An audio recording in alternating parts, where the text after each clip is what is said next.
Charlotte? Huh, we're always running into her. What's she doing this time? Oh, looks like street interviews. No way. Paimon has a funny feeling that we might be in for an interesting time if we go check it out. Shall we? I'll take a guess. I see. So you believe that this warning letter was sent by the Phantom Weasel? Absolutely. I've said it before and I'll say it again. The Phantom Weasel never acts as you expect. He must have faked his own death 10 years ago using a body double. Now that he's back, I'm sure the guards who worked on his case back in the day are in for a headache, but however this turns out in the end, the one thing it won't be is boring. Couldn't agree more. As a journalist, I'm gonna get a lot of mileage out of this one. Thank you, sir, for your time. Now, whom should I interview next? Huh? Hey! What a coincidence! Fancy meeting you here. Perfect timing. So, the Phantom Weasel's latest warning letter. What are your thoughts? Yeah, this is the first time we're hearing of this one. Huh? Oh, sorry. Yes, this case is from a decade ago. I guess you wouldn't know about it. Well, not to worry. You're in good hands because I'm a professional. The story goes like this. 10 or so years ago, a phantom thief became active in the court of Fontaine. Known only as the Weasel, nobody knew his true identity, and the authorities never managed to catch him. Wow, cool! He sounds like one of those mysterious night burglars that you read about in novels. Precisely. Well, except the part where they actually have a good reputation. Our Weasel targeted whatever people held dear, and no one was safe from his predations. He would just as soon steal a necklace from a rich merchant's safe as he would a toy doll given to a commoner child for their birthday. I know, the phantom thieves you read about in novels rob the rich to pay the poor, but this guy did not discriminate. Unsurprisingly, this didn't work wonders for his public reputation. Every man and his dog wanted to see him behind bars. Yeesh. So, did they catch him? Not exactly. There's a good chance that the Weasel would still be at large to this day if it hadn't been for an accident 10 years ago. A magician named Caesar fell to his death in a botched high-altitude escape performance. When the police went through his personal effects, they found a hoard of stolen loot and gadgets used for criminal activities. And that was how the Phantom Weasel's identity was revealed to all. Sure enough, thefts in Fontaine went down after Caesar's death. But today, 10 years on, the notorious thief has once again issued one of his warning letters and pasted it on the gate of the Opera Epiclese for all to see. I had to squeeze through the crowd this morning to get a photo as soon as I heard. Here, it's this one. So, this is the warning letter, huh? Let's see what he wrote. 3 days from now, when evening falls, I shall take from you that which you hold most dear at the Opera House, just as you did to me 10 years ago. This is, without a doubt, a clear declaration of criminal intent. After years of laying low, the Phantom Weasel is back with a vengeance. What once seemed like an open and shut case has been blown wide open again. But why has he reemerged now? And what does he want? I sense an epic scoop, and I'm going for it. Uh-oh. If this thief will steal anything that other people value, does that mean even we might be targeted? Really? Oh, let him try. In fact, Hyman's gonna eat all our snacks right now. Let's see what he can do about that. Okay, the people have spoken. It's clear that the public are very concerned about the Phantom Weasel's reappearance. Let's see, I've got a photo of the letter, my interview notes. Yep, that should be enough to form the skeleton of my article. It does feel like something is missing, though. Something exclusive. Who should I interview next? I need someone with a more concrete connection to the Weasel. Is that who I think it is? Lenny! Magic, magician, Caesar! The Phantom Weasel! That's it! Let's go interview Lenny! You see, the original Phantom Thief Caesar was a magician too! And what do Phantom Thieves and magicians have in common? They both have an air of mystery about them. Perhaps there's a connection there. Are you serious? What sort of a deduction is that? My journalistic instinct tells me that an exclusive news story is beckoning. Let's go. No time for delay.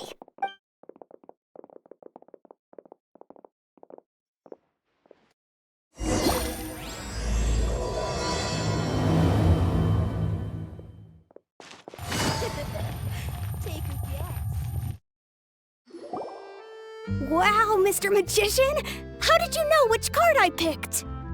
Oh, it's simple. Come closer and I'll let you in on my secret. Magicians have a special skill called telepathy, which means we can read other people's minds. Really?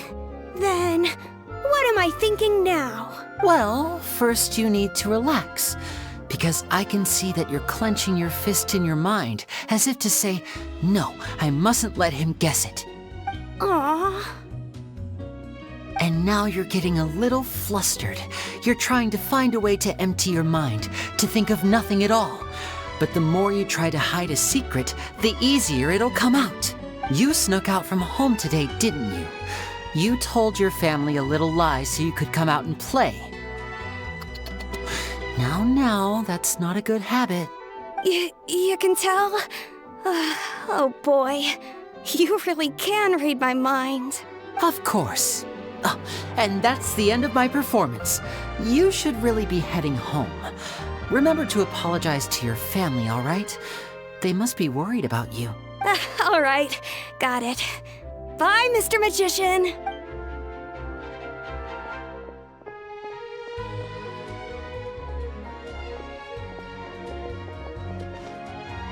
Hey, Linny? Why, hello. We meet again. Are you looking for me? What's the situation? Well, why don't you guess, Mr. Telepathic? Oh, please. You didn't believe that spiel, did you? The power of telepathy is quite beyond me. I'm sure that child would beg to differ. Seemed like you were right on the money. That was nothing more than a little trickery. I made an educated guess based on his micro-expressions. That, plus the fact that he was the only kid here without his parents, and he looked as guilty as sin. He made it easy for me. You guys, on the other hand, let me guess. Don't tell me you're here for the Phantom Weasel, are you? Wow, got it in one! Is this more of your trickery at work? Wait, really? No trickery this time. It was pure luck. His warning letter's been the talk of the town, so I figured that maybe you were asking around about that. Bingo! I plan on writing a column reporting on the latest news about the Phantom Weasel. So, Linny, what are your thoughts on this infamous thief's reappearance? To be honest, it makes me angry. Angry? Why? You read his letter, right? The Phantom Weasel claims he's planning something in 3 nights' time at the Opera House. That's the night I'll be performing there. Huh. What are the chances? Wait a minute, you don't think he's after you, do you? Well, if he is, then his warning is clearly a direct challenge to me personally. And if he's not, then it's still going to be a huge headache for me. The mere mention of the Weasel's name is enough to scare people off. So once the contents of that letter get out, barely anyone will be showing up to watch my show. But I've been preparing for this for a long time. I'm not about to let him ruin my big day. This leaves me with only one choice. I have to expose the Phantom Weasel's identity before the show begins. Really? So what you're saying is, we might get to see a live duel between a famous magician and an infamous thief? Wow, this has exclusive written all over it. To be honest, I'm not sure if I'll emerge the victor. The Phantom Weasel is a notorious crook, infamous for his inscrutable methods. You're being far too modest, Linny. I think your magic tricks are even more inscrutable than those of a thief. Thanks for the compliment, though I have to say I don't care much for the comparison. A lot of people liken magicians to thieves because we both have the ability to make things disappear without the person noticing. But there's an important difference that these people overlook. Allow me to demonstrate with a quick magic trick. Here, I have a flower, just an ordinary flower that was picked not long ago. Watch it carefully now. 3, 2, 1. It's gone! That's the question. Where did it go? Therein lies the difference between us. Thieves make precious things disappear, but only magicians make them reappear. If I could now invite you all to check your clothes, there might be a surprise in there somewhere. A surprise? Let me see!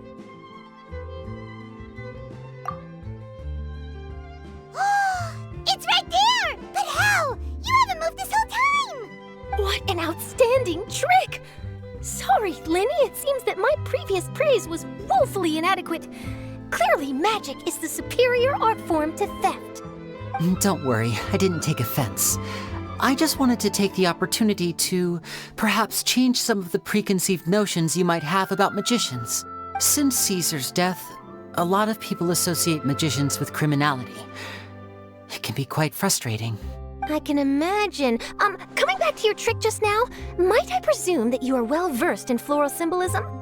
For example, magicians often use rainbow roses in their flower-related performances to represent passion and romantic encounters. But you used a Lumidu spell, which, if I'm not mistaken, allude to separations. I'm curious to know if there was any deeper meaning behind this choice? Impressive knowledge. It's no wonder you're such a successful journalist. But I'm afraid I don't know the first thing about floral symbolism. I'm just in the habit of using Lumidu spells in my magic. It sounds like something I should look into, though. I'll buy myself a copy of Fontaine's Floral Language Facts when I have some time. But it'll have to wait until this phantom weasel business is behind us. Well noted. In that case, this brings us to the end of our interview. I, for one, am looking forward to the final showdown between you and the thief. Please feel free to get in touch to update me on any further developments. Otherwise, I will of course see you at your show in 3 days' time, but let's hope the Phantom Weasel is caught by then. If there's nothing else, I'll be off. You've given me lots to work with here, and I've got no time to lose if I want to write that exclusive piece. I'll see you all later.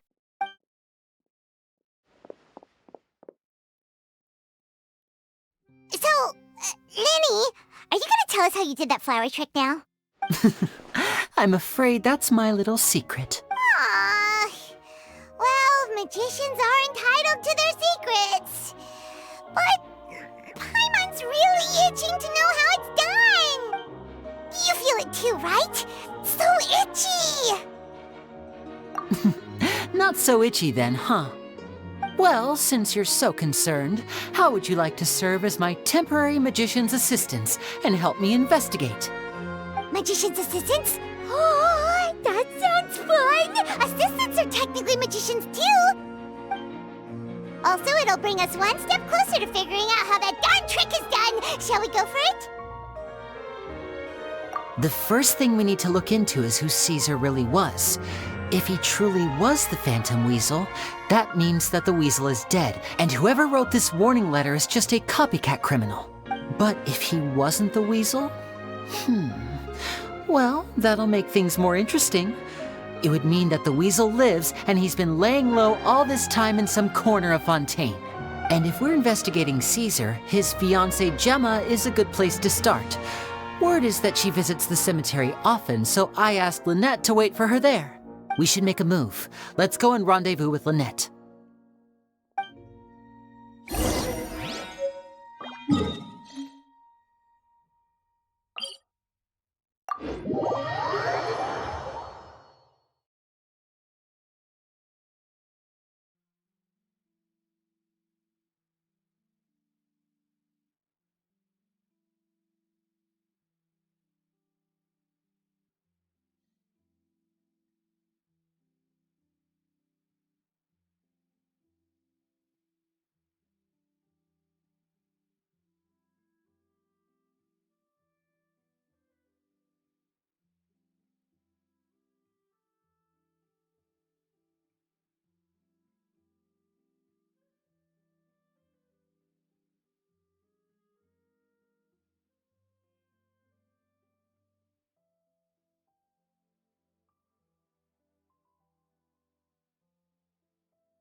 You took your time. Sorry, I bumped into the Traveler and Charlotte en route, and we ended up chatting for a while. It's been a while, Annette. We're working as Lenny's temporary assistants in the investigation of the Phantom Weasel. Thank you. It's good to have you helping. So, what's the situation? Have you Nope. I've been here a while, and she still hasn't shown up. How bizarre. Maybe it was bad intel. Well, we won't get anywhere by standing around waiting. Traveler, Paimon, let's go ask around.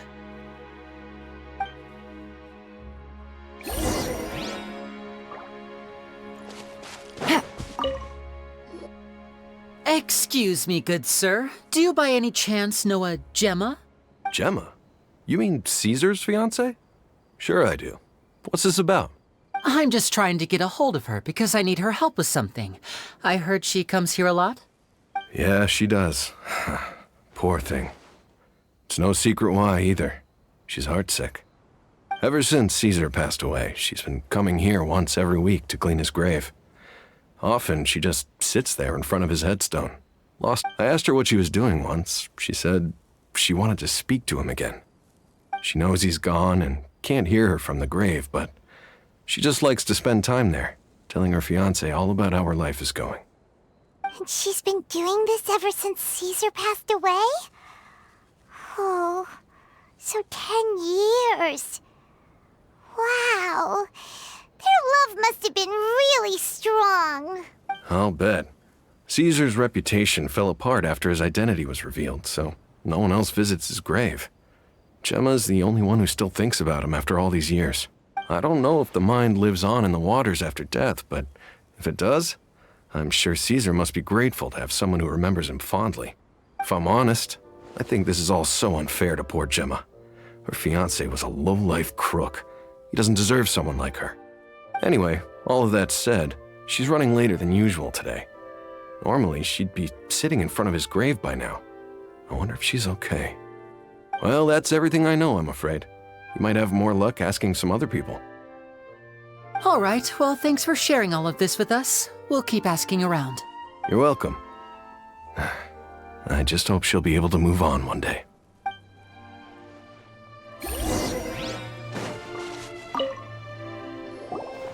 Did you hear the news? They're saying the Phantom Weasel's back. You're kidding.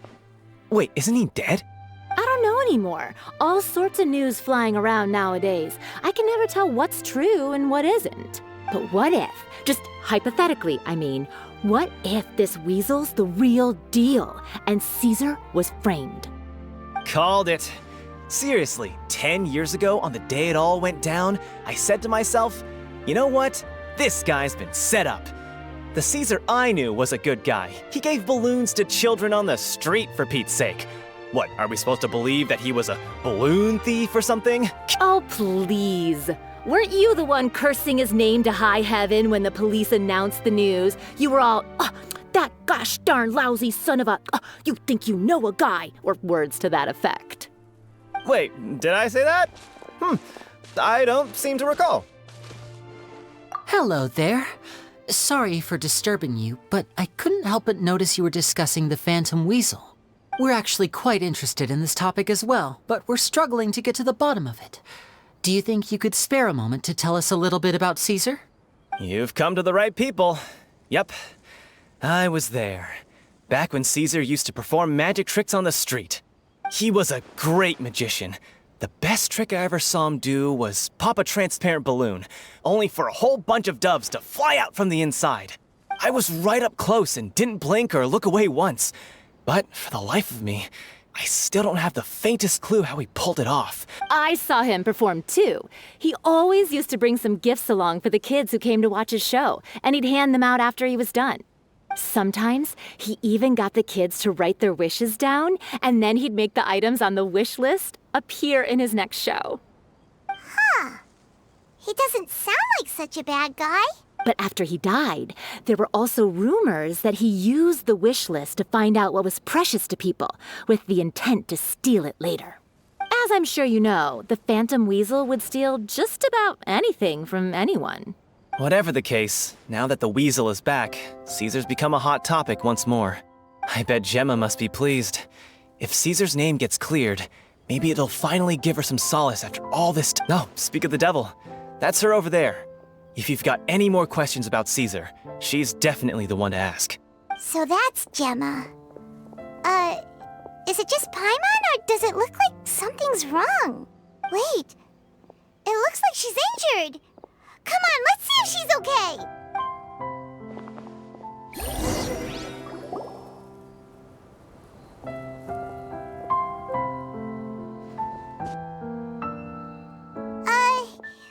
Hi there.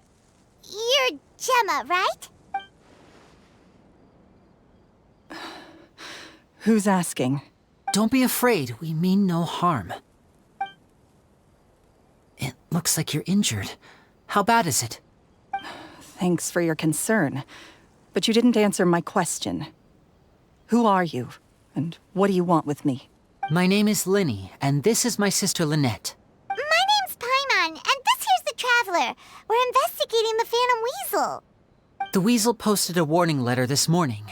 If he still lives, that means that Caesar was falsely accused. You knew Caesar better than anyone else. So if you're willing, we'd love to hear what you think about all this. I promise you can trust us. We won't hurt you. In fact, we'll do all we can to keep you safe. I never believed that he was the Weasel. Huh. I suspected as much. Okay, so going back 10 years, do you remember anything strange in the weeks leading up to the accident? Did Caesar have a falling out with anyone, for instance? No, not that I know of. Got it. All right, sorry for disturbing you. If you don't have any more questions, please leave. I want to be alone with him.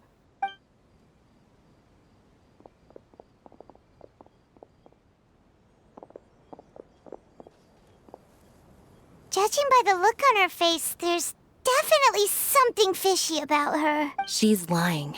She definitely knows something. That's fair. We're just a bunch of strangers who showed up and started questioning her about things that happened a whole decade ago. It makes sense that she'd be wary around us. In any case, I doubt we'll get any further here, so let's call it a day. Meet me outside Hotel de Boer tomorrow, and then we'll start the next step of our plan.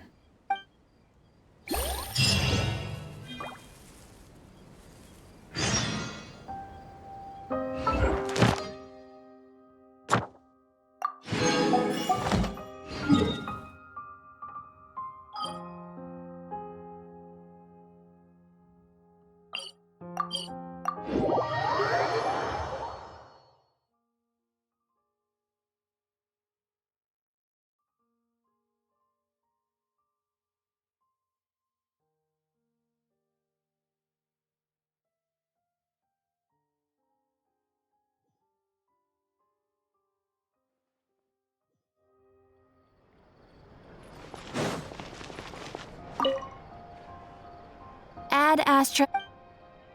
Thank you for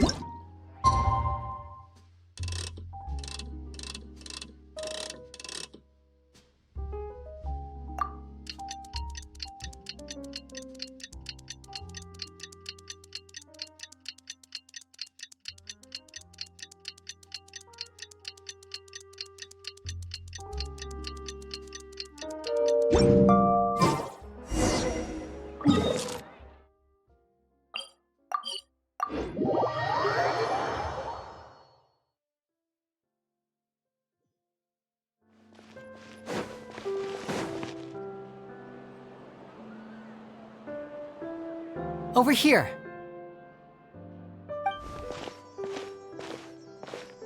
Lynette's not joining us today? I've had her follow Gemma and see if we can make any inroads with her. They should be at a cafe right now. Still, I don't think that Gemma's likely to open up to us. So, we need a contingency plan. Today, we'll be looking into a guy named Lorenzo, Caesar's former pupil and assistant. When Caesar passed away, all the stolen goods discovered in his home were confiscated and returned to their rightful owners. But Lorenzo was the only one privy to all his magic secrets, and he inherited his craft. Before long, Lorenzo was the next big magician in town, his fame surpassing even that of his master, and it made him very wealthy. He's since left the magic scene, though, and these days, he's a wealthy businessman with his fingers in a lot of different pies. I had to pull a lot of strings, but I managed to get him to agree to a couple of drinks with me. Be warned, though, I hear he's got a hair-triggered temper. We'd best be careful.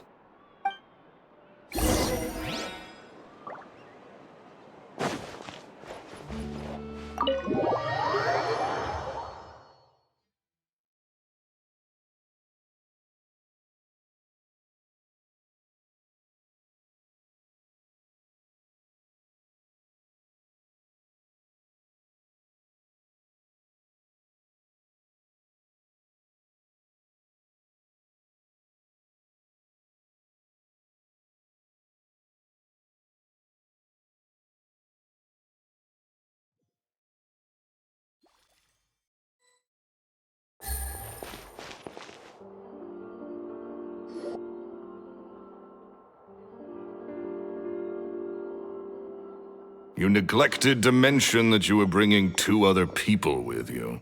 My apologies. These 2 are my assistants. When they heard that I was meeting with the former Magic Maestro himself, they begged and pleaded with me to bring them along.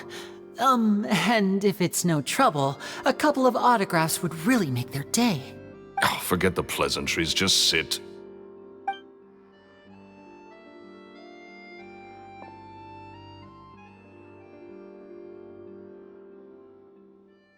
Get a load of this guy. Forget the pleasantries, he says, but he looks pretty happy about Lenny stroking his ego. I only agreed to meet since we're both magicians. Do me a favor and cut to the chase. I have more important things to do than drinking. Much obliged, sir. As it happens, the matter I want to address is also related to magic.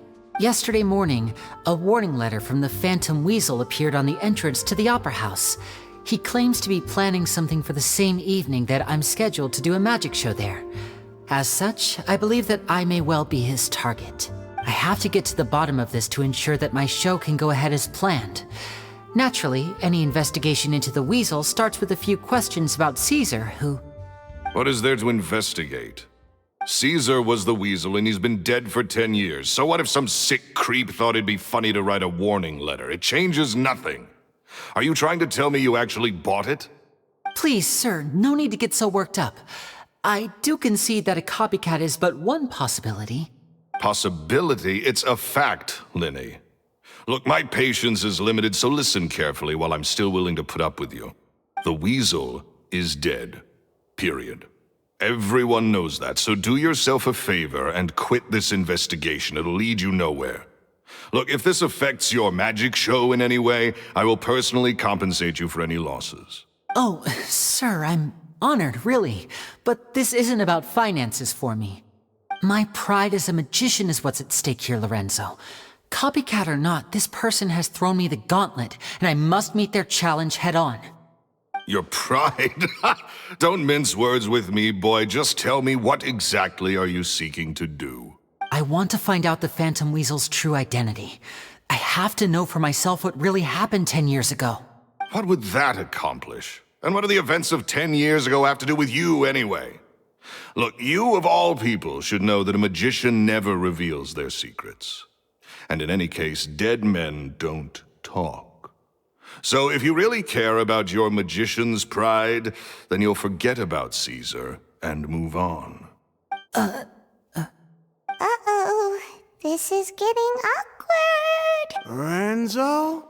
Is that? Oh, it is you! I know that big, booming voice anywhere.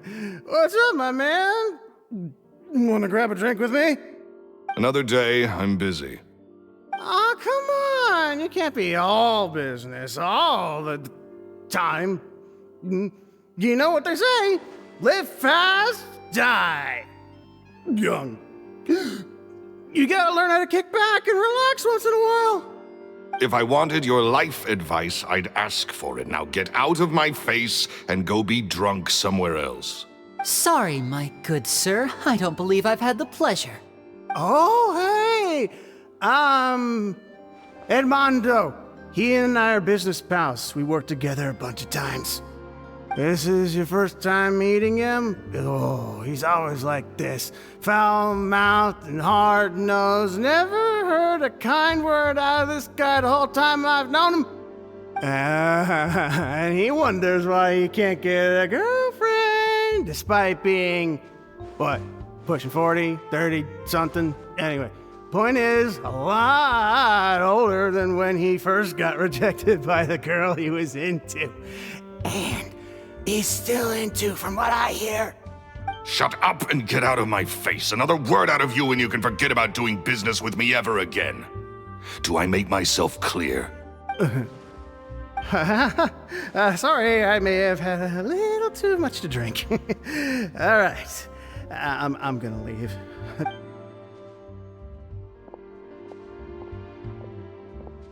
I think it's high time I made a move as well. If you really want to investigate this, Lenny, be my guest. But if nothing good comes of it, don't say I didn't warn you.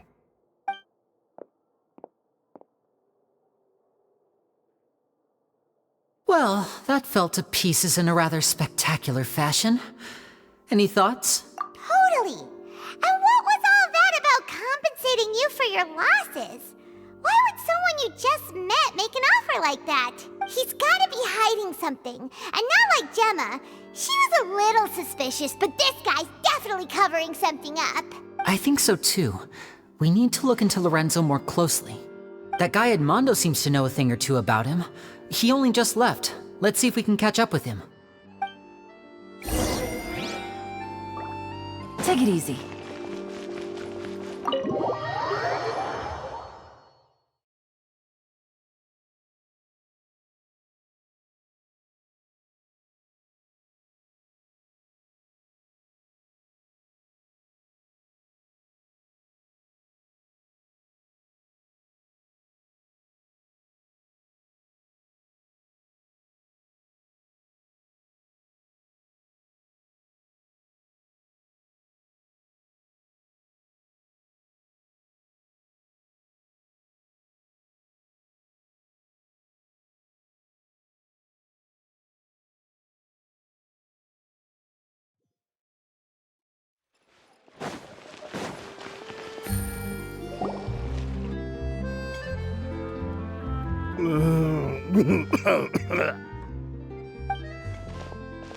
You okay there?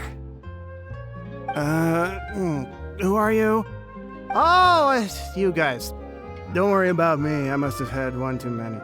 I just need to ride it out. I said way too much back there, didn't I? Yeah, I nearly talked myself into complete financial ruin. Note to self, no more drunken chats when Lorenzo's around. So, he was serious about threatening to cut you off?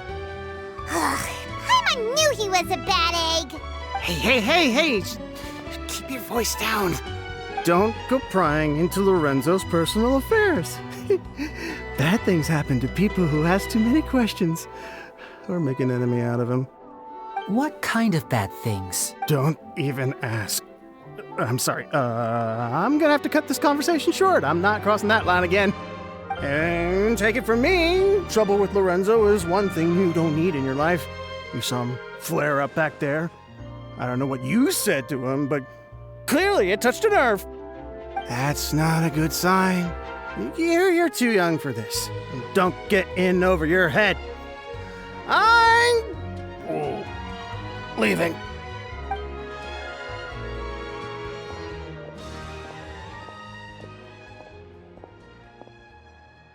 And there he goes.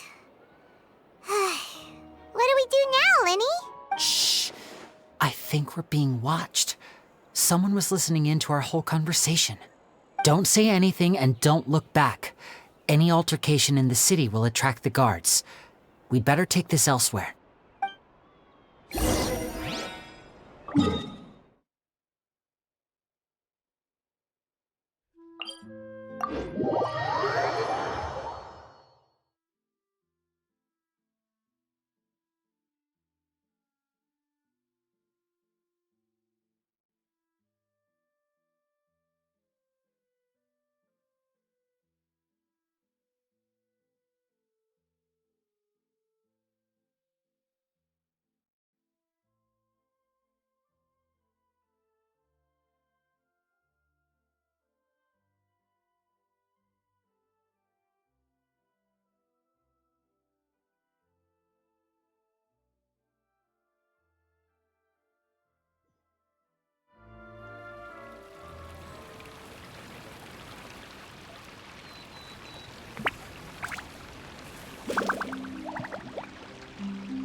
You followed us a long way.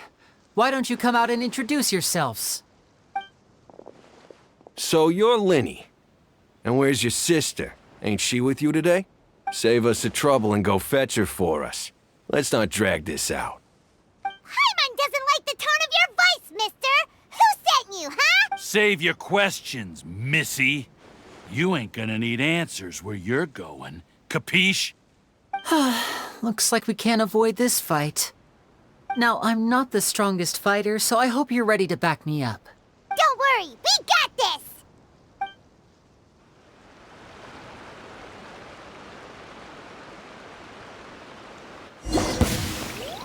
Step right up! Hey-ya! Nice and spicy! Off we go! Curses. They're tougher than we thought. Vision wielders are always trouble. Intimidation ain't gonna work like it did on the lady. Come on, let's scram! Hey, wise guys! We ain't through with you yet! Oh, they got away! Did you catch what they said just before they left? Something about intimidating someone else. Sounds like they just wanted to rough us up as a scare tactic, and they've already done it to someone else, but who? You're right. She was injured when we saw her yesterday, and she acted like she had something to hide. Maybe she was too scared to tell us the truth because those guys had threatened her. Well, if that's the case, she should be more willing to open up to us once she learns that those thugs won't be bothering her anymore. Let's head back to the cafe and see if we can get any information from her.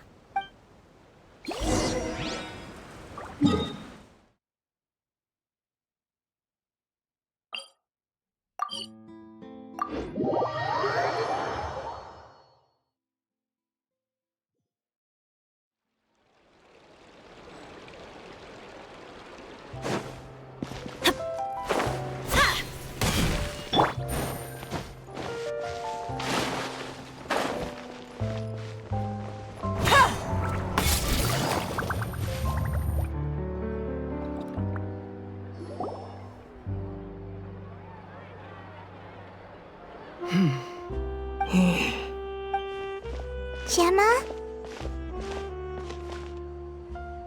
You again. What is it this time? We just ran into the men who've been threatening you, and we gave them a taste of their own medicine. So, you can relax now. We're here to protect you. What? Why? I didn't tell you anything. Why would they come after you? Sounds like they're no strangers to you. That's putting it mildly. I know them all too well, and I hate them with every fiber of my being. It's been 10 long years, and still every time I try to look into Caesar's death, they show up and warn me not to do anything stupid. How do I know I can trust you? Do you really think you can get to the bottom of it all? And why are you doing this? I'm afraid I can't reveal all the details just yet, but I can promise you this. I will expose the Phantom Weasel's true identity. Because you see, this is a personal matter of the utmost importance. I give you my word. Trust me. Okay. How can I help you? I've heard that Caesar used to have a magic workshop where he kept a lot of his personal effects. If possible, I'd like to take a look at them. Do you know where it is? The Fleuve Sonde. But the place was sealed up by the police after his death, and no one's been there since. I also know that the Fleuve Sonde is dangerous territory. Lots of hostile groups lurking around. If you're serious about going there, please be careful. Understood. Lynette, you stay here and take care of Gemma. Don't let her come to harm. Got it. But if I'm staying here, I'm ordering dessert. I mean, bon appetit. But stay sharp, too. They're likely to come for you while I'm away. Okay. All right. Power saving mode off. I'll start taking this more seriously now.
If Gemma gave us the right location, then the workshop should be right nearby.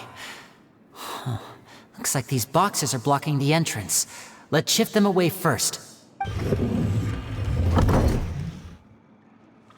There we go. It should be just down here.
This was Caesar's workshop.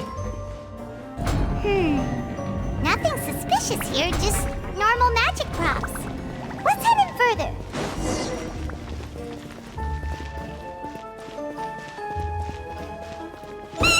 What was that? Oh, is this one of Caesar's gadgets? Guess we must have triggered some sort of device.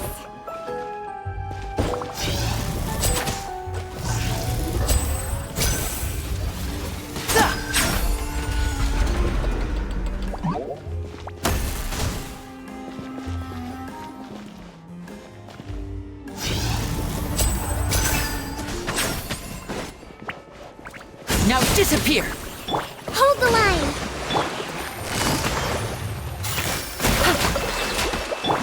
Teamwork is dreamwork!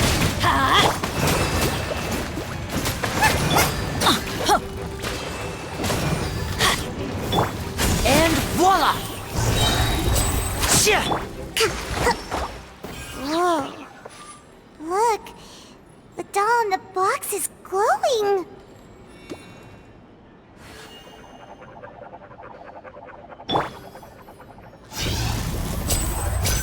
There's something written on the card on this doll. Let's take a closer look.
Looks like we've reached the end of this route. Shall we try a different one?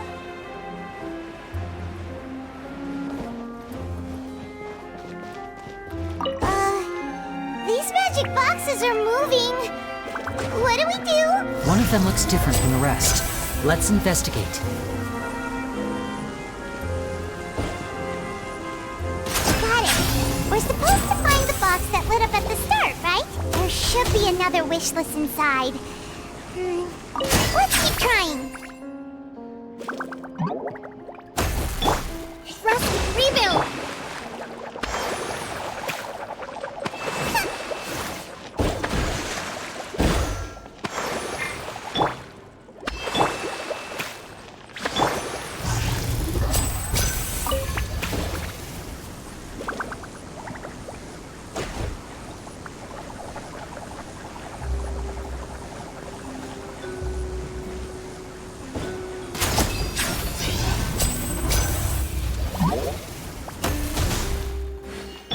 Hold the line!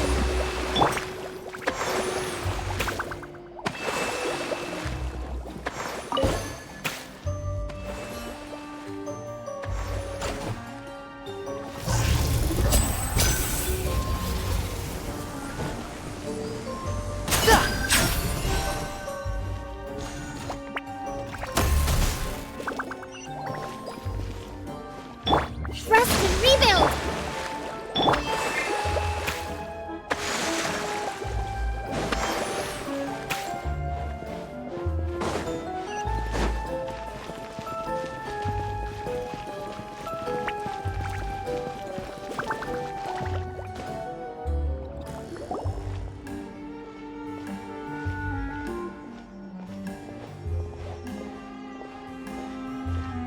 That's weird. Have we reached the end already? There's nothing here. Maybe this was a wasted trip. This place seems a little too ordinary for a magician's workshop. There's a distinct lack of mystery. We've triggered quite a few devices on the way here. I'm starting to wonder whether Caesar built this whole place as one big, elaborate magic contraption. If so, then there must be more to this place than meets the eye.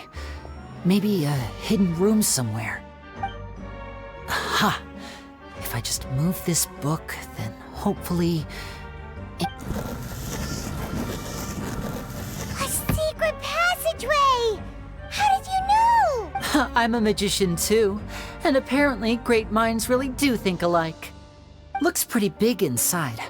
Let's head in and take a look around.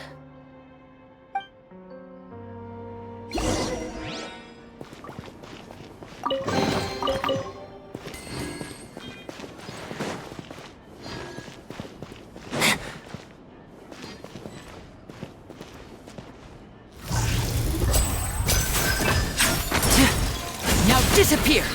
Allow me! Let's move out. Boba, get them!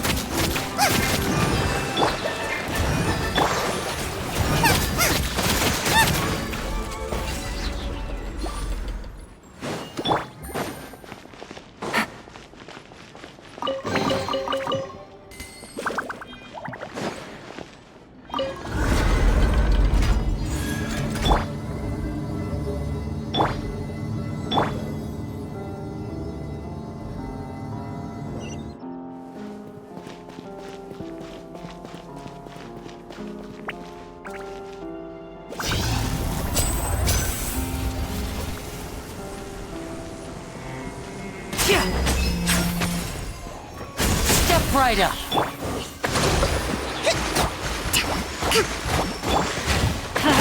Everybody stand back! Busted! Nice and spicy!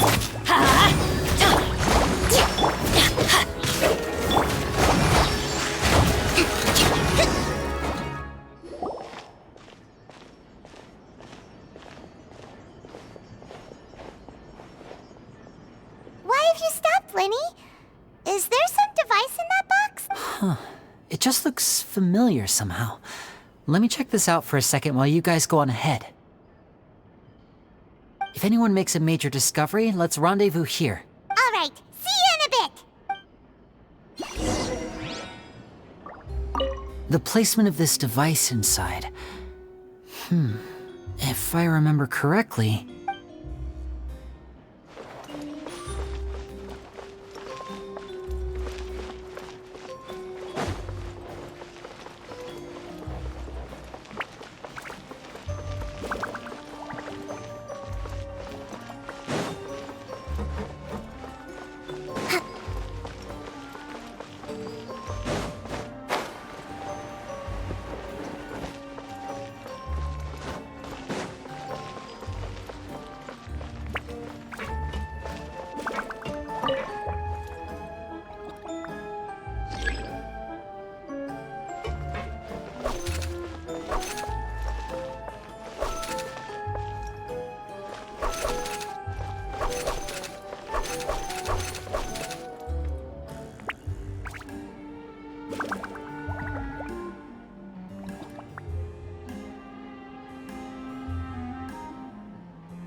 like we can't step on the same tile twice. Guess we've got to finish it in one run, huh?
He wrote a lot about the principles of magic.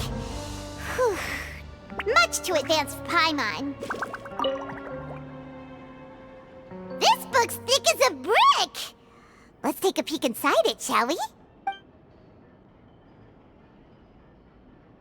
At one of my shows a few days ago, a child asked me how I pulled candy out of my hat. As a joke, I told the kid that the hat has a built-in wish-granting machine.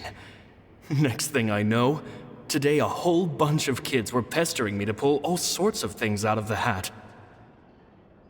So I told them another white lie. The machine needs time to power up, but in the meantime, you can write your wishes down. Well, they took me up on that offer, enthusiastically. As I write this, I've only just got back from running around all over town, buying the things they wanted. Boy, are my legs sore.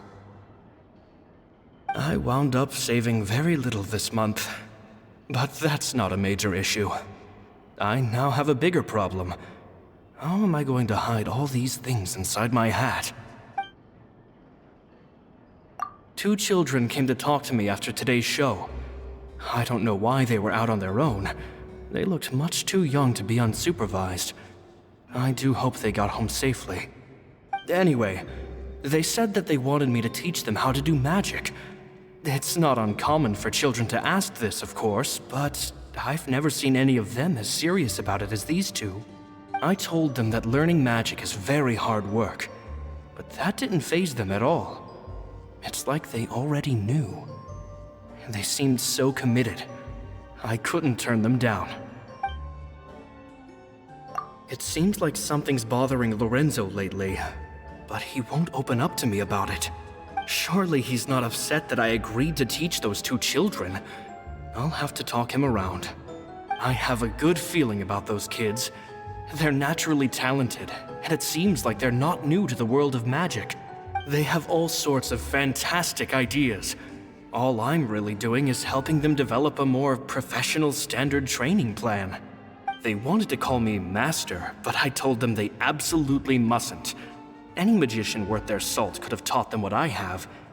They're the geniuses here. Compared to them, I don't deserve to be called any sort of master.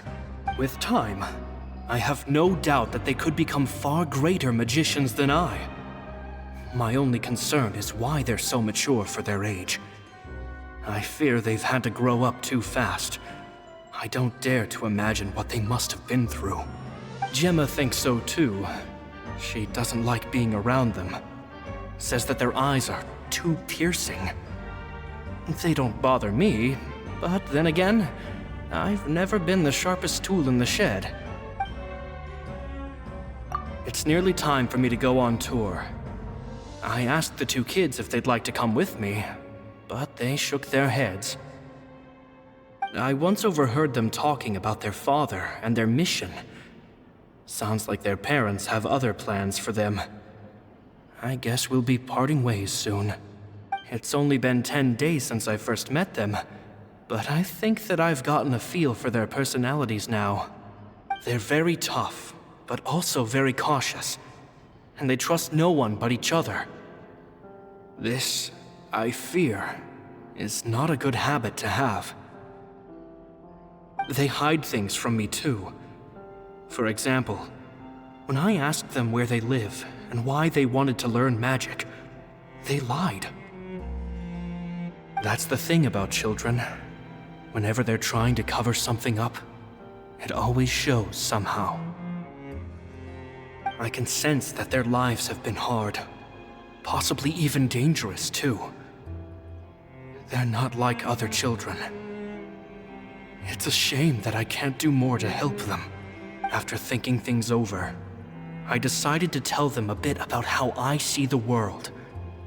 It's full of lies and falsehoods, and that is why we must find our own truth. P.S. I hope they won't find my nagging annoying. Children are so opinionated nowadays. Will it do them more harm than good for someone they've only known 10 days to lecture them like that? P.P.S. Maybe I'm overthinking this. Children aren't interested in grand philosophies. It probably just went in one ear and out the other. I bet they've already forgotten every word I said. Oh, Caesar, Caesar. Just mind your own business next time.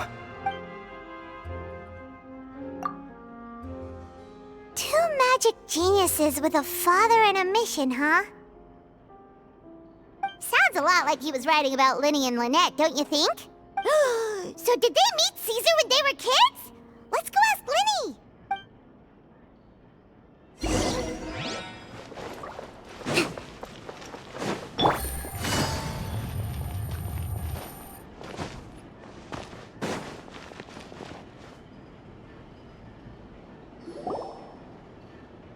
Linny? Shh, hold that thought.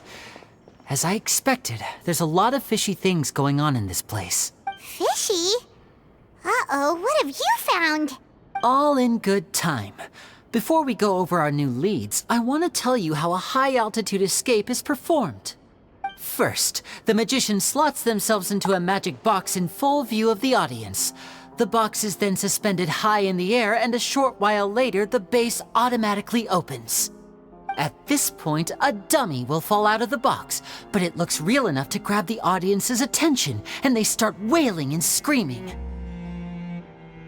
Meanwhile, the real magician, who has by now blended into the crowd, waits for a good moment to make their appearance and put on a hysterical performance.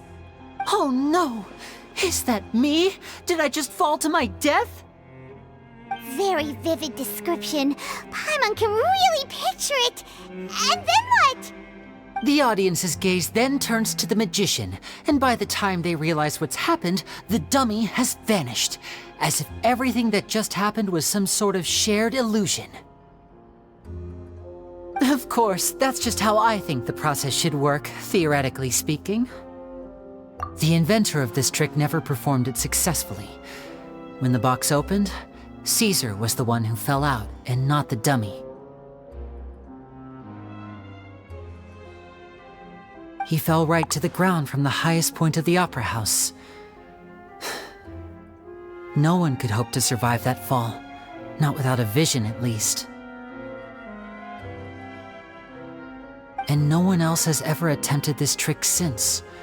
My understanding of how it works is just based on what I could gather from his notes and the relevant gadgets here in his workshop. So Caesar's famous high-altitude escape has never been done, huh? Paimon was about to say how cool it would have been to see it in person, but if it's that dangerous, it's probably for the best that no one else tries to do it. Wait a second. So if a dummy's supposed to drop out of the box, then where does the real magician go? How does he get out? Glad you asked. That brings us to the secret of said box. This box right here is the one that Caesar constructed himself to use in the performance, and it's not as simple as it looks. Inside, there's a device that only the magician himself would know about. Once the magician's inside and the box is lifted up into the air, the audience's view of the box is fixed at a certain angle. From where they're standing, they have a clear view of the front, sides, and bottom, but the back and the top are now no longer visible. At this point, the magician presses a button inside the box, opening a secret door out of view. He then escapes through this trap door onto the opera house roof, waits for the dummy to fall and distract the audience, and quietly returns to ground level. That's way simpler than Paimon imagined. Even Paimon could probably do it. Well, there's a little more to it than that, of course. The hardest part of this trick is controlling the audience's mood and reactions. That takes an exceptional degree of showmanship. There's the falling dummy, the miraculous reappearance, the pompous performing. Maybe the magician would even have themselves tied up before it begins to strengthen the impression that there's no escape. Many days and nights of careful research and painstaking practice would have gone into this, all culminating in a performance just a few minutes long, but one that still manages to transform the shock and grief of a tragic accident to the joy and laughter of a mesmerizing magic trick. Caesar was a highly accomplished magician. But unfortunately, even he didn't manage to pull it off. So, how did it go so wrong? You said you found some fishy stuff here. Have you figured out what really happened? I can make a pretty good guess. I looked into the case files. The magic box Caesar was using at the time of his death had the secret button I mentioned positioned on the right-hand side. And sure enough, he always used his right hand as his dominant hand in public. Okay, nothing suspicious there. But here's the strange thing. Most of the devices in this workshop have the mechanism on the left-hand side, including this box right here, which leads me to believe that Caesar was in fact left-handed. Because a magician can't afford to have their most basic habits stand out too much. People naturally focus their attention on the most important details of the task or situation at hand. But a magician needs to be able to redirect an audience's attention at will so as to avoid arousing their suspicion. The essence of magic is getting people to believe a lie. If even the truth raises eyebrows, the falsehoods become all the more difficult to mask. And so, Caesar trained himself to use his right hand to align with his audience's expectations. Great magic always requires sacrifices. But in his most stressful and nerve-wracking moments, and when no one was watching, reflex would kick in and he'd use his left hand. That's why he set his gadgets with the mechanism on his left. Exactly. I think that's likely what happened. Caesar would have been under a lot of time pressure during the escape. He'd have had mere seconds to open the hidden compartment, retrieve the dummy, then open the secret door and make a swift escape. But I'm sure he was confident. He would have rehearsed countless times to the point where it was second nature. He'd barely need to think about what he was doing because muscle memory would guide him through. So he opened the compartment, took out the dummy, checked everything was in order, and then went to leave. With his left hand, he reached for the button, and suddenly, his heart skipped a beat. It wasn't there. Much like when you reach for your keys but find your pocket empty, his mind needed a moment to process what was going on. Instinctively, his left hand would keep feeling around for the missing button, maybe for another second or two, until the bottom of the box gave way. With the stakes being as high as they were, just a 2-second delay cost him everything. The authorities would find nothing suspicious and conclude that his death was due to his own error. When in reality, someone switched the boxes, and they did it to murder him. But how would they be able to make the switch without being noticed? That would be difficult to pull off, no? It would have to have been someone who knew that he was left-handed, and who could move his props around without arousing suspicion. Someone who was always by his side. Isn't that right, Lorenzo? You just couldn't let sleeping dogs lie, could you? There's not a lot of people who'd go to all this trouble for some magician who died 10 years ago. I didn't want to have to do this, you know. Silencing you the hard way just creates more problems for me to deal with. But I gave you your chance. I hoped you'd do what's good for you and back off like the lady, but you disappoint me. You mean Gemma? So you are the one who's been threatening her! Yes, although however stubborn she might be, she was never much of a liability. But you people, you never even knew him, but for some reason you just wouldn't drop it. Which is why you can't leave this place alive. Take them out, and make it quick. Do your worst!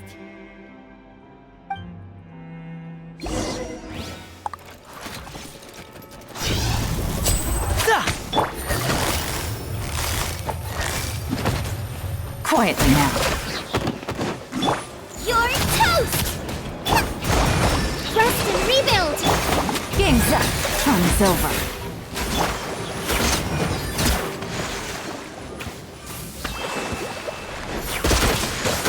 Going in!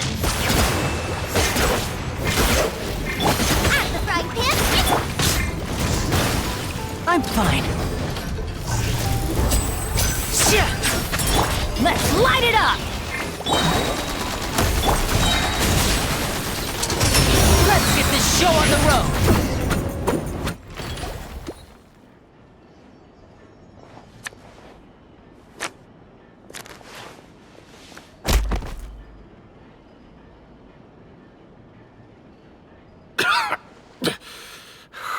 You kids are tougher than you look. Had enough yet, Lorenzo? Your cronies can't help you now. I think it's high time you started talking, and what I'd really like to know is, why did you murder Caesar? If I had a mora for every time you've said that man's name. Of course you idolized Caesar, everyone else did. But I was the real genius magician. Me! He was just an amateur who did cheap tricks for gullible children. I was the one who made magic into the fine art it is today. The aristocrats doffed their hats to me! So it was jealousy. Jealousy. Hatred, more like. I hated Caesar. All he cared about was his magic. He lived and breathed it. He poured everything into his street performances and his stupid tours like it was just a hobby to him, never bothering to think about Mora. What sort of fool devotes their life to the art of deception and never has a Mora to show for it? But the people loved him, didn't they? Oh, how they looked up to him. No one gave me a second look. All I ever heard was, "Oh, your master's amazing, isn't he?" Amazing? Yeah, so amazing that he was completely broke. Every other apprentice was living it up at their master's expense, but no, not me. I put in all the work, mastered all the skills, and it brought me nothing more than the life I already had.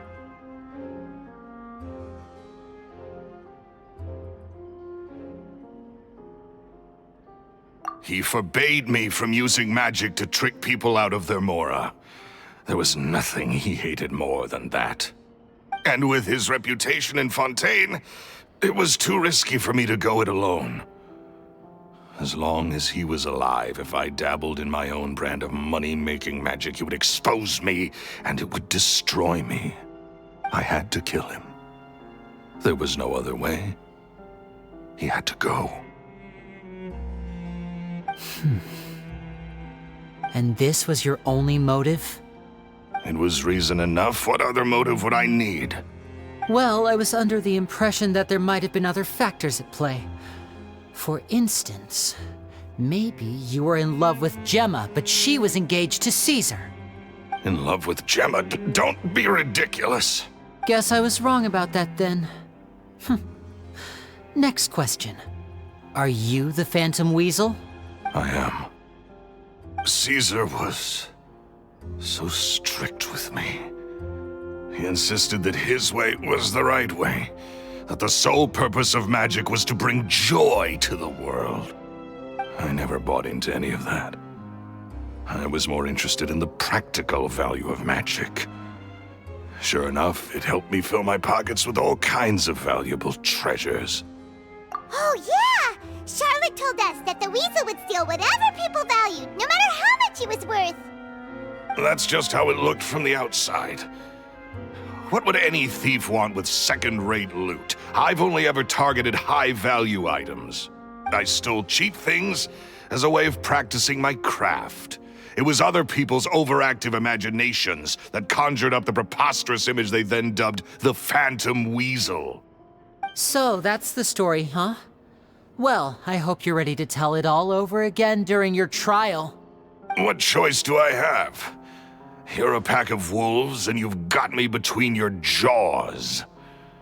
You've seen what's here, and my last-ditch effort to stop it getting out has failed. What else can I do? So be it. I've enjoyed power and wealth for the last 10 years, the likes of which Caesar could never give me. I wouldn't choose for things to end this way, but I regret nothing. Very well. In that case, I'll contact the guards. Traveler, Paimon, keep an eye on Lorenzo for me.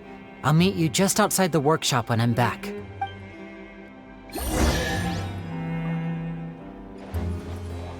At least I can finally stop looking over my shoulder now.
Lily has told me the whole story.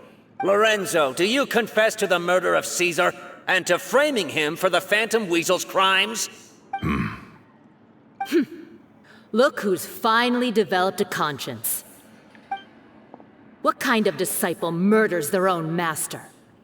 I hope it was worth it.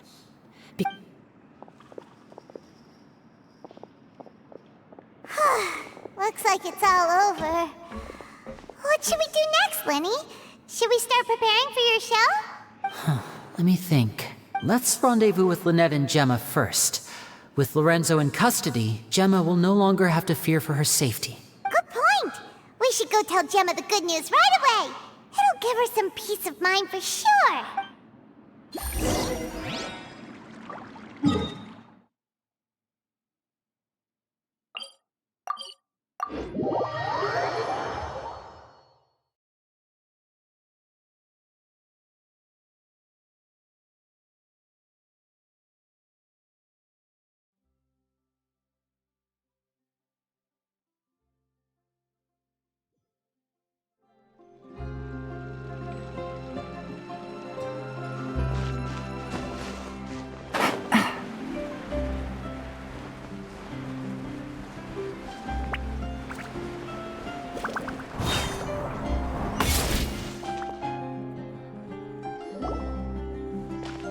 Ah, you're back.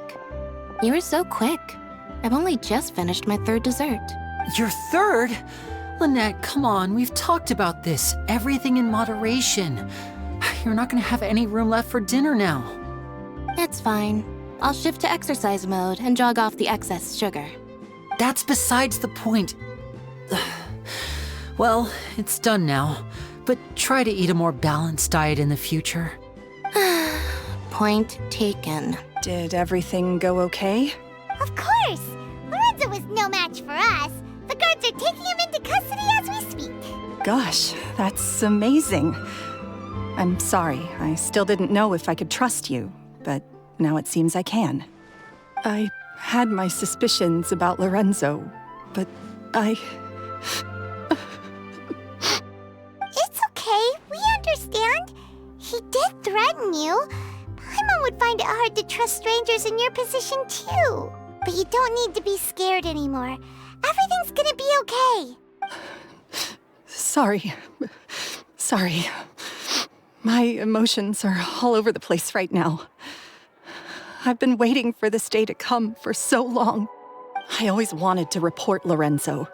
He took all of Caesar's property, which I found suspicious, but I had people watching me all the time, so I couldn't risk looking into it. I was so afraid. I was scared he'd do something terrible to me, and then no one would be left to visit Caesar's grave. So I never had the courage to speak out. Thank you all. Truly. Thank you so much.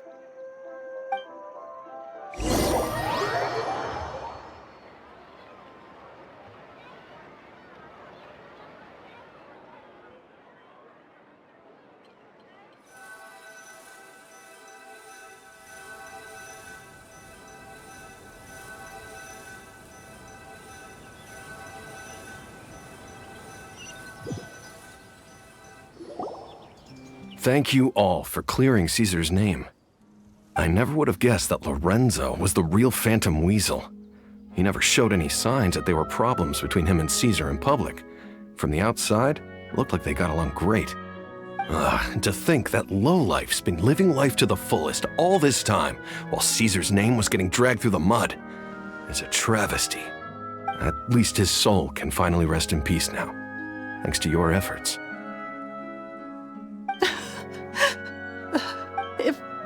If only I'd realized before it was too late. Don't blame yourself, Gemma. This isn't your fault. Yeah, you still have the rest of your life to live. Caesar wouldn't want to see you spending it feeling guilty. Cheer up, Gemma. My brother's doing a magic show at the Opera House tomorrow evening. Would you like to come along? It might raise your spirits. This show will be a special one. We're holding it in Caesar's honor. In Caesar's honor? Really? Oh, thank you. I'll be there. Great. We'll see you tomorrow evening. Traveler, Paimon, don't be late. Don't worry, we'll be there. No way are we gonna miss out on a free magic show. Wait, Paimon feels like we're forgetting something. Oh kids Caesar taught magic to were Linny and Lynette or not. Linny changed the topic back in the workshop, so we didn't get a chance to bring it up. Oh well. Guess we'll just have to ask Linny tomorrow evening.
This blinding sunlight is such a pain.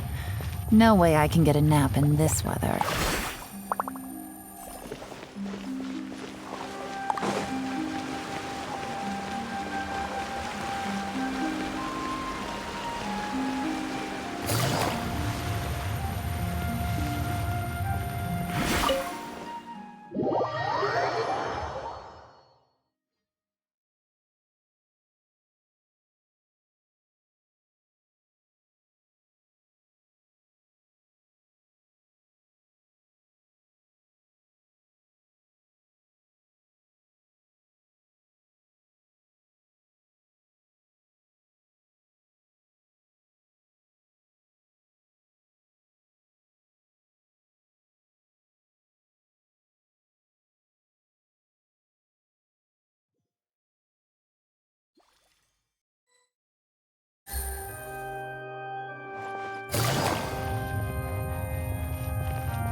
Take it easy.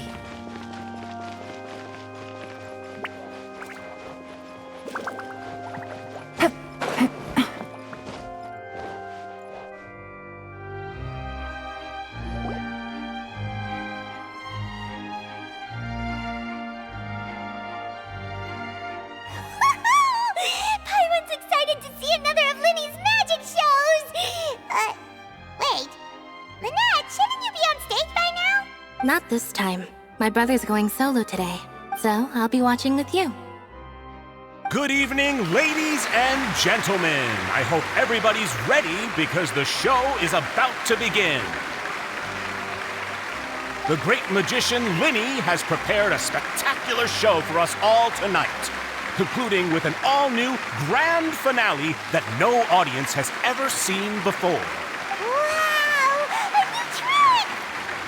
Thank you all so much for coming. Now, prepare to join me on a journey through the mystical and miraculous.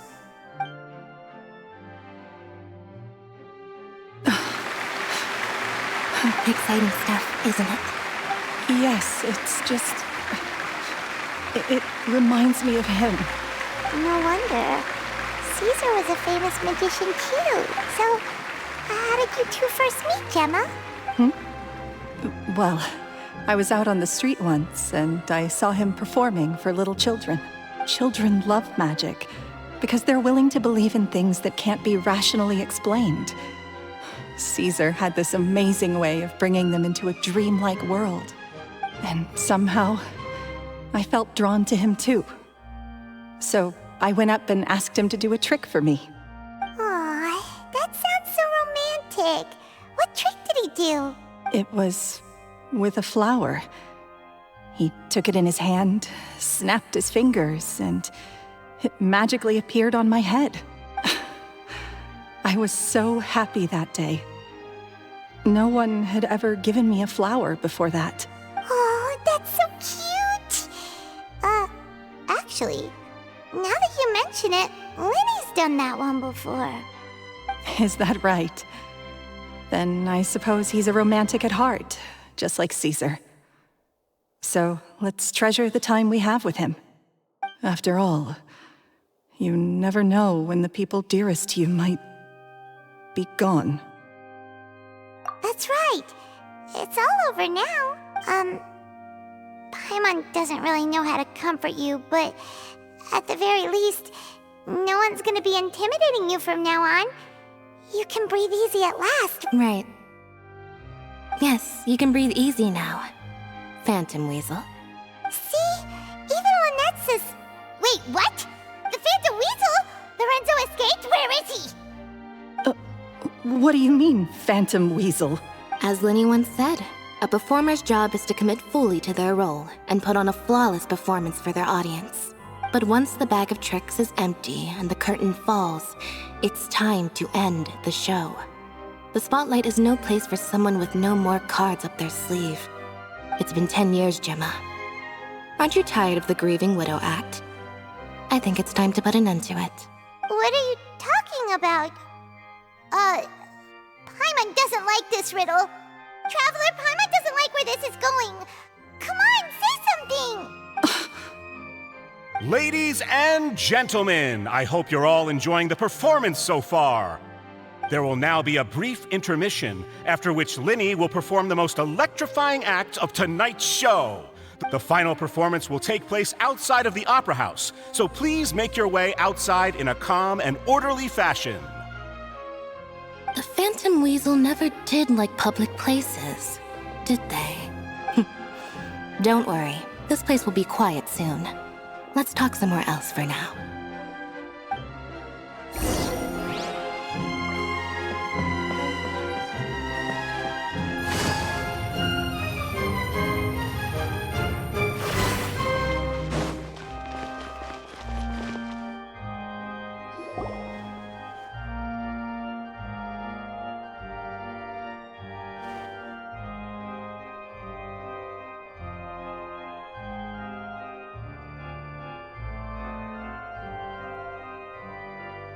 Dear me, this is awkward, isn't it? And unfortunately, I'm all out of gadgets, so I'm afraid I can't do any tricks to liven up the mood. This is a big mistake for a magician to make, but thankfully, I do have a backup plan. Now, who wants to hear a story? Linny? Don't we have more important things to address right now? Lynette accused Gemma of being the real Phantom Weasel a moment ago. Oh, what the heck's going on? All in good time. Magicians are good at guessing what people are thinking. I know the questions you want to ask. And as it happens, the story I'm about to tell might answer a few of them. Really? Well then, let's hear it! Paimon's dying of curiosity here! Let's go back to the very beginning. A decade ago, when the Phantom Weasel was terrorizing the court of Fontaine. She never missed a target, never left a trace, and no treasure was safe from her thieving hands. But as her infamy grew, so did the readiness of the police, and her opportunities to act became ever fewer. Every day, she ran the risk of being exposed for who she was. Of course, she could not simply take this lying down, and before long, she found her ticket to freedom. She would create a scapegoat, a false weasel to close the chapter on her behalf. After weighing her options, she set her sights on a renowned magician, Caesar. After all, magic and theft shared enough similarities for people to buy the story when the truth came out. So then what? Being the master deceiver she was, the weasel easily earned Caesar's trust. Now all that remained was to frame him for her countless crimes. But as she was considering how to make her move, she noticed Caesar's aggrieved pupil, and a new thought entered her mind. Maybe I don't need to get my hands dirty after all. At her encouragement, Lorenzo tampered with Caesar's magic box, causing him to fall to his death. Afterwards, Lorenzo seized his master's property, and the weasel set about tarnishing Caesar's reputation. Two co-conspirators committed the perfect crime.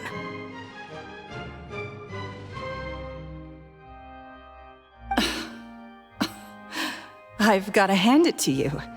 You're both exceptional storytellers. It's enough to make even me wonder whether there was really another mastermind behind all this. But I just have one question. You seem to think that I am the villain in this tale.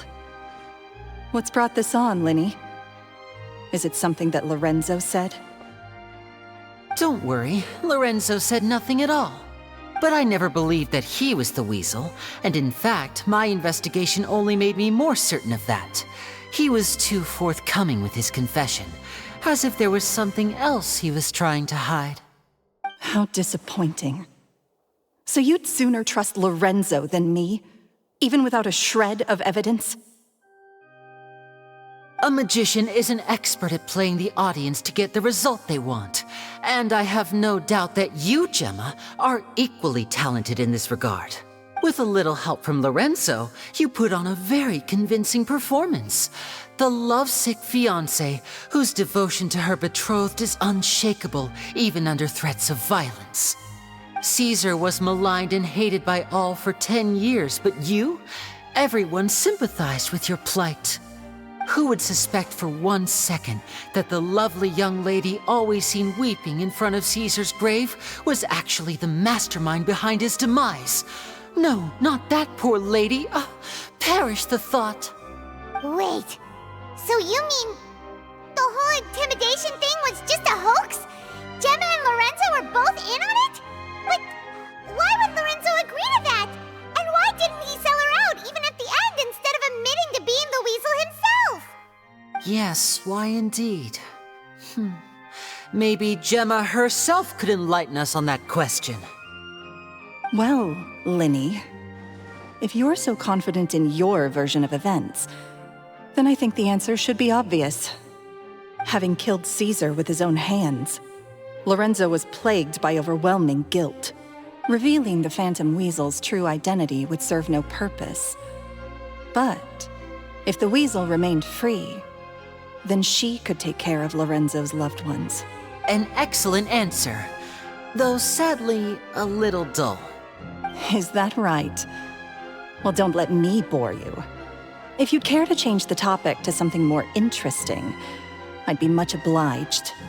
As a matter of fact, there's one thing I'd really like to understand. Why would the real weasel have targeted things that only have value to other people? Could you shed any light on that? Of course. After all, we're just telling stories here, aren't we? If I had to guess, I would say that the real weasel must have had a terrible childhood. Left to fend for herself after her parents died young. Betrayed, scorned, beaten. She'd scrounge waste paper from garbage bins to draw on, using twigs and dirt for lack of ink and pen. She'd sew ugly rag dolls from whatever scrap material she could get her hands on. This was her only source of happiness in life. But it was all she needed, and she was content. Until the world decided that even this was too good for her. Once again, she was betrayed. And this time, everything was taken from her. She felt like life was a miry pit that dragged her further down the more she struggled to escape. At that tender age, she should have been happy. Instead, she stood in the shadows and watched with envy as all good things in the world passed her by. This was a fate too cruel for anyone to bear. Her pain became a breeding ground for dark thoughts. Thoughts which festered and grew into a twisted solution to her troubles. I detest the happiness of others, in all its forms alike. I will rob them of everything they hold to be good and true, and it will fill the void in my soul. That's some pretty heavy stuff. Now it all makes sense. Does this story satisfy you, Linny? Yes, it is quite to my tastes. Thank you for helping to clear up my confusion. Huh. That's right. What drove you to write that letter, Gemma? What were you trying to achieve there? Because without that, none of this would have ever come to light. She didn't write the letter. After 10 long years, I'd hoped that the Phantom Weasel would be consigned to the history books by now. But it seems like someone still wasn't ready to let her finally be at peace. Linny. Or should I call you the Phantom Copycat now? You were the one who posted that letter outside the Opera House. But why? Very sharp, Phantom Weasel. Still as shrewd as ever. Well, no need for me to be coy about it. Our goal was to clear Caesar's name. The most straightforward way to change the public's impression of Caesar was to force the Weasel to show themselves. That's it? You had no other agenda? Of course we did. We made it quite clear in the letter, I believe. I shall take from you that which you hold most dear, just as you did to me 10 years ago. 10 years ago? You mean Caesar's death? You met him? Wait. Oh, I get it. You were those two obnoxious kids. It's been so long, and you're all grown up now. I didn't recognize you. He taught you magic back then, didn't he? For what, 10 days or something? And you went to all this trouble. Why? Because you feel like you still owe him something? We remember all our debts, however great or small. 10 years ago, Caesar's reputation was torn to shreds and his legacy was thrown out. 10 years on, and no one cares what the truth is anymore. But we did not forget, and so we came to find you. And? What exactly did you take from me? I'm still standing, as you can see. Lorenzo has admitted to everything. I'm free. Free? Do you really think so? Caesar once told me that even though the world is filled with lies and falsehoods, we must find our own truth. I think that applies to you too. Truth can take many forms. Prized possessions with nostalgic value, fervent hopes and dreams, and irreplaceable people. Life took many things from you, and those wounds never healed. When they ached unbearably in the dead of night, stealing became your way of numbing the pain. What are you trying to say? I'm saying that for the last 10 years, you've been living a rather uneventful life. Perhaps that's because you found something other than a life of crime to fill the hole? Back to Lorenzo for a second. He murdered his own master, played along with your act, and took pains to make sure any suspicion would be directed towards him. But what did he have to gain from all that?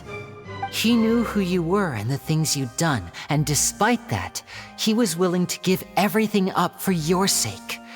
He's the reason that you haven't felt the compulsion to steal in all these years. You're more than just accomplices in murder. You're the only real friends each other has. So I think you know, deep down, that he is the only truth you have in your life. But that truth is gone now. And I guarantee you, you'll... Congratulations on your freedom, Gemma. Your freedom will cost you dearly.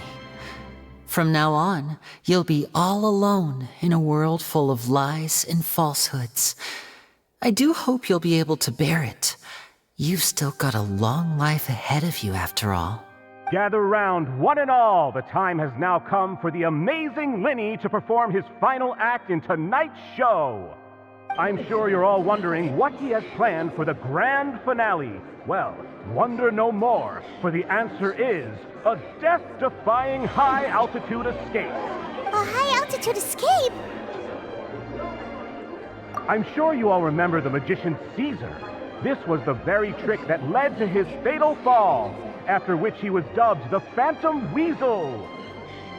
But we have now learned that Caesar was wrongly accused, and that the real Weasel has now confessed to their crimes. Guess that's my cue to leave.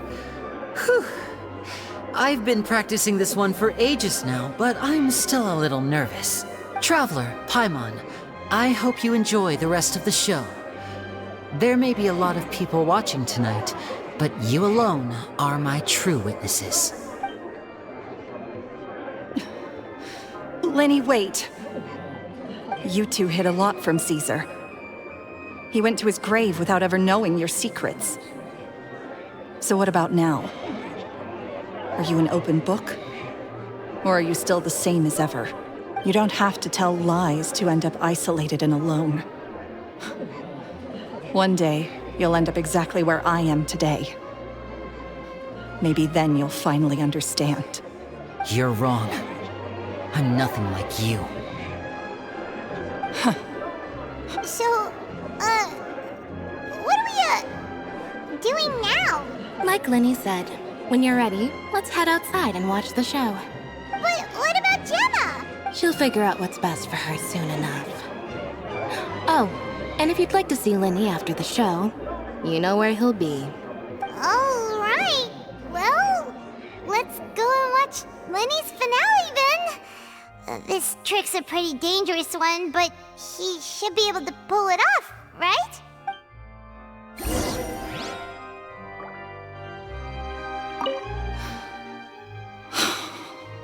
What is my truth? Sometimes I think I'm like a gambling addict. All I care about is winning, and it doesn't matter what's at stake. By the time I come to my senses, I'm left with nothing. Oh, if I had my time again.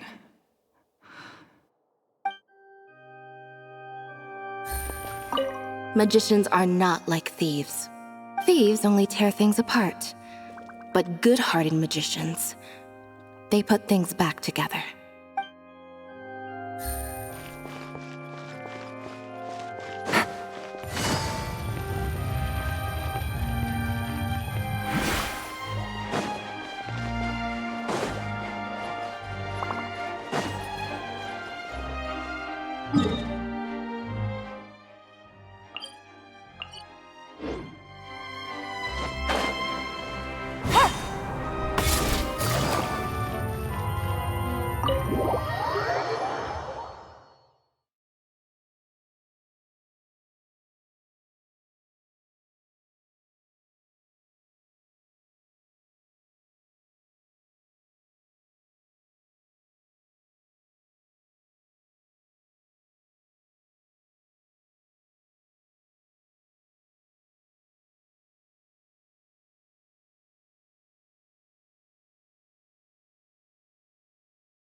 Magic should be mysterious, surprising, and defy logic. Magic is hard work. Every single movement has to be practiced thousands of times. It's alright. We're used to that.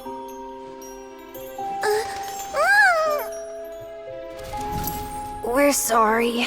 You've taught us so much, but we can't tell you the whole truth. It's okay. Do you still remember what I told you? This world is full of lies and falsehoods. I only hope that one day you can find your own truth. What about you? Have you found your truth? Magic is my truth. I want to perform a magic trick so great that people will always think of me when they talk about it. For a magician, what greater honor could there be? Look! Behold! Linny is sealed inside the box. Will he manage to escape? 10 years ago, Caesar attempted this very trick, and it was at this precise moment that... Lenny! Watch out!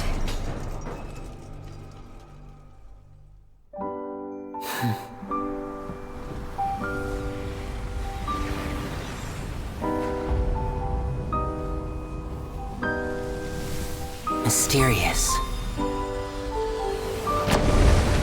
Surprising. And logic-defying. Isn't that right? This honor belongs to you, Caesar.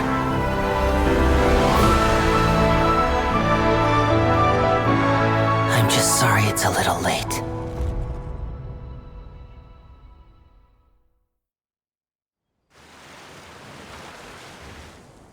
Did you see that? 1 minute he was falling, and the next, he turned into flowers.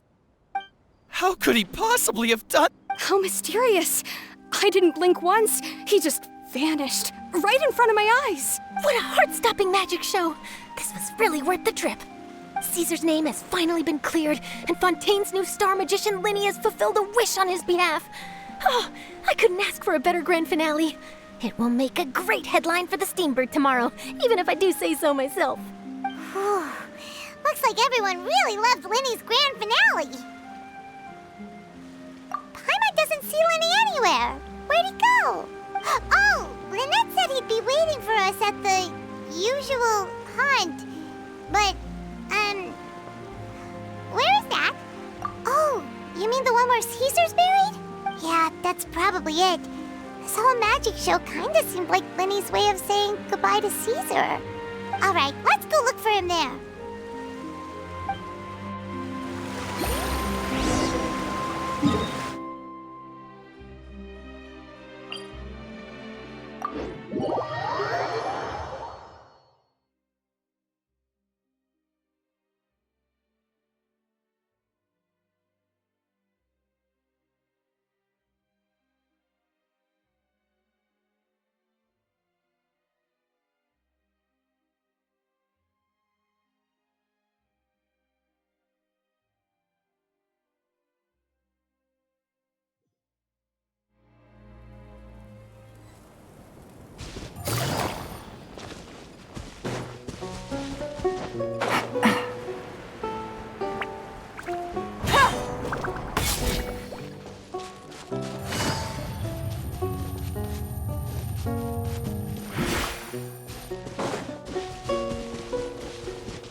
Paimon was scared to death when the chain broke.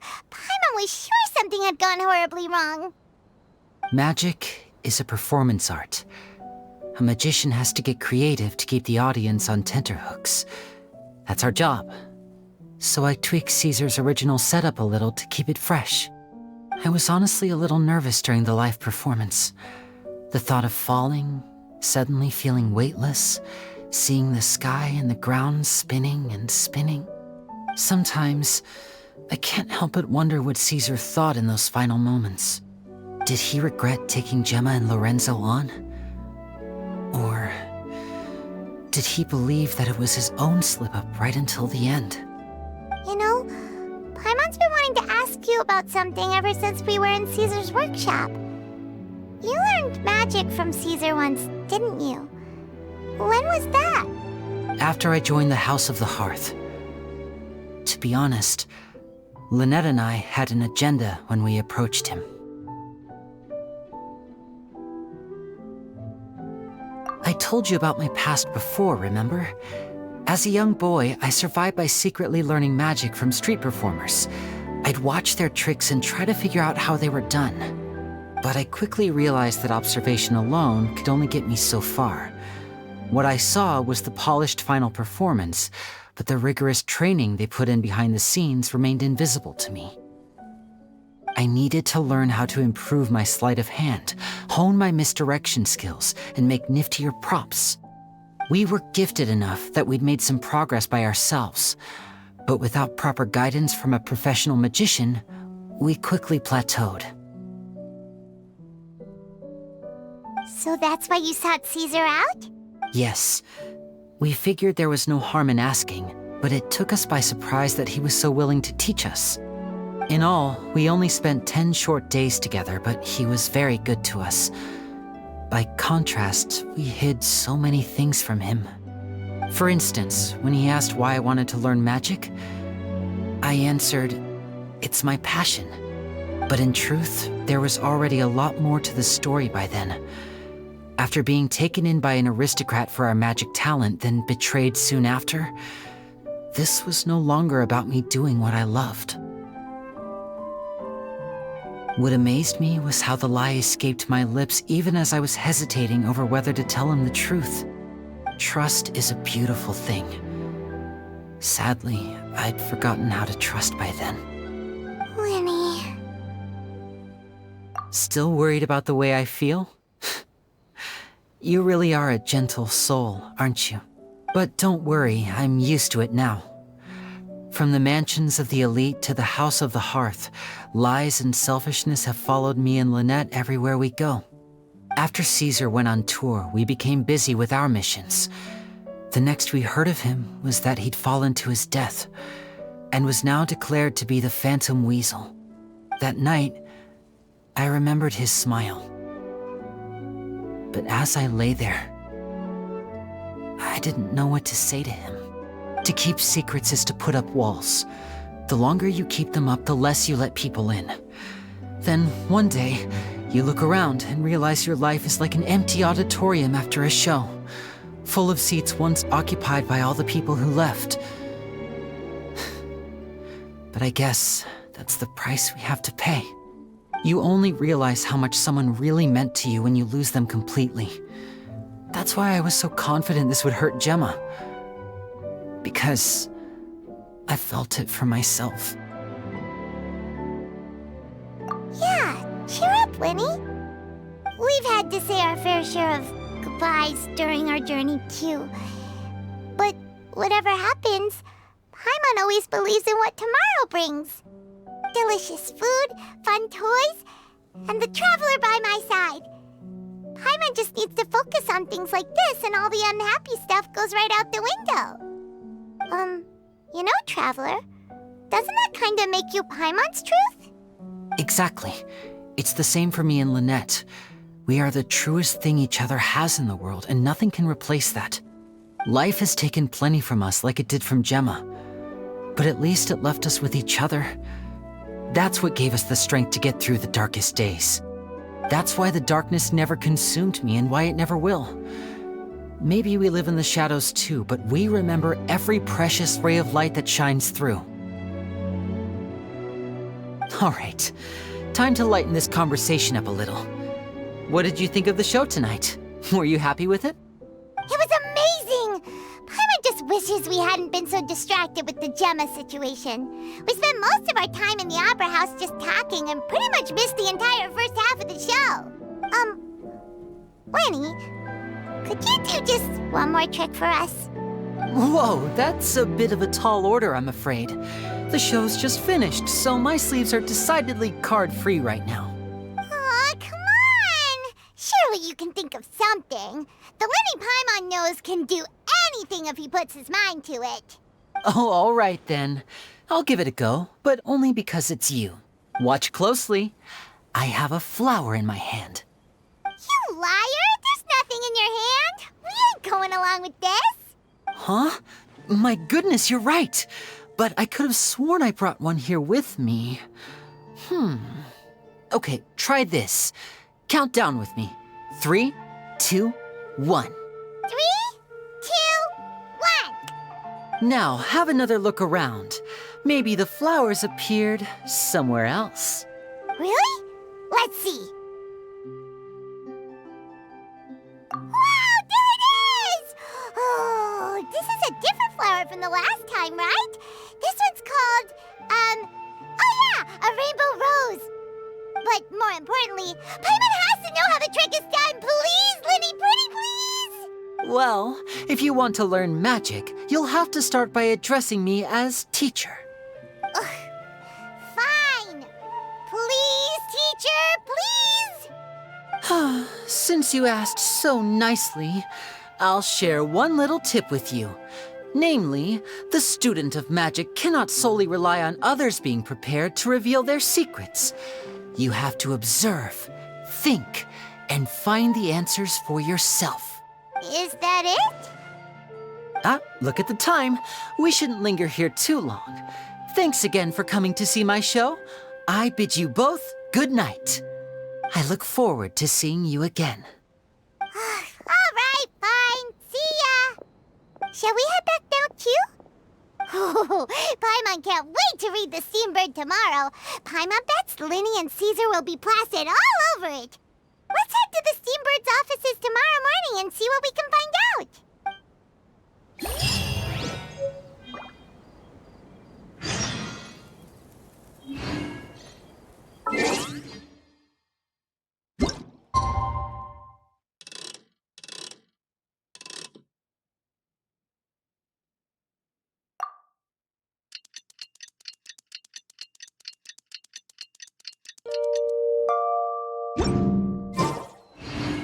I got a new letter from an informant.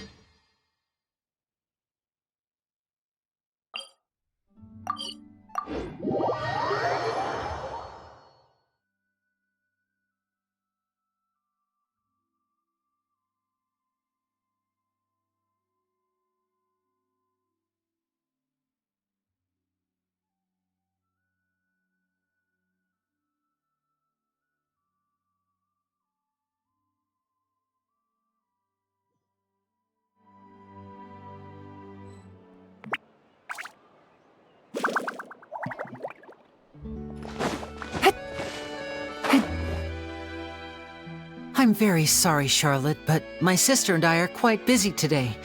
I'm afraid we'll have to decline this interview. Oh, please, Linny, I'll only take a moment of your time, if you would be so kind. Huh? What's happening here? I spent all night writing my piece about the Phantom Weasel, and it was going to go to print this morning. But just as dawn broke, I suddenly received news that Caesar's fiancée, Gemma, had contacted the guards and confessed to having been the real Phantom Weasel all along. That was quick. Too late, bro. That was quick, you say? It sounds like I've got some catching up to do. Please, fill me in. Whoops. Aha! My instincts did not lead me astray. You do have something to hide. Gemma turning herself in must have something to do with Linny's performance last night.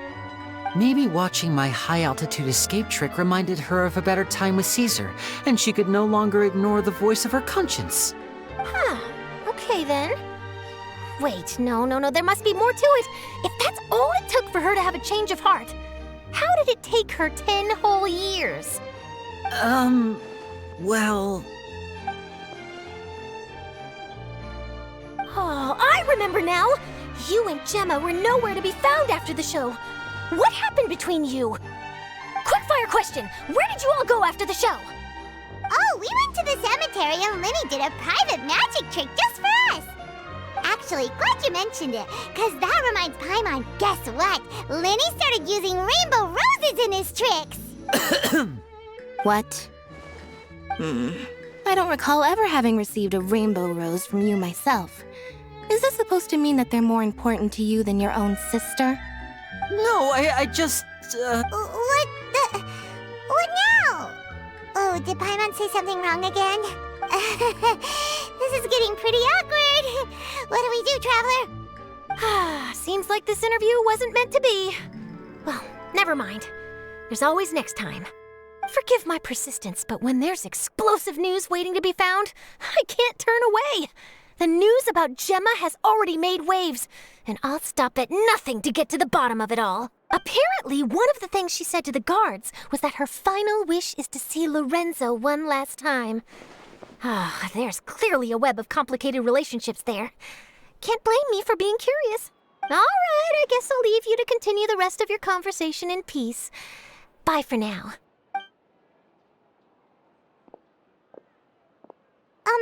Lynette? Paimon didn't mean to... Don't worry, I wasn't angry. I was just trying to distract her. Oh, really? Oh, thank goodness. You scared Paimon there. Phew. You and me both, Paimon. You and me both. At least it did the job, right? Please, take good care of that rainbow rose. I'd be really upset if you lost it.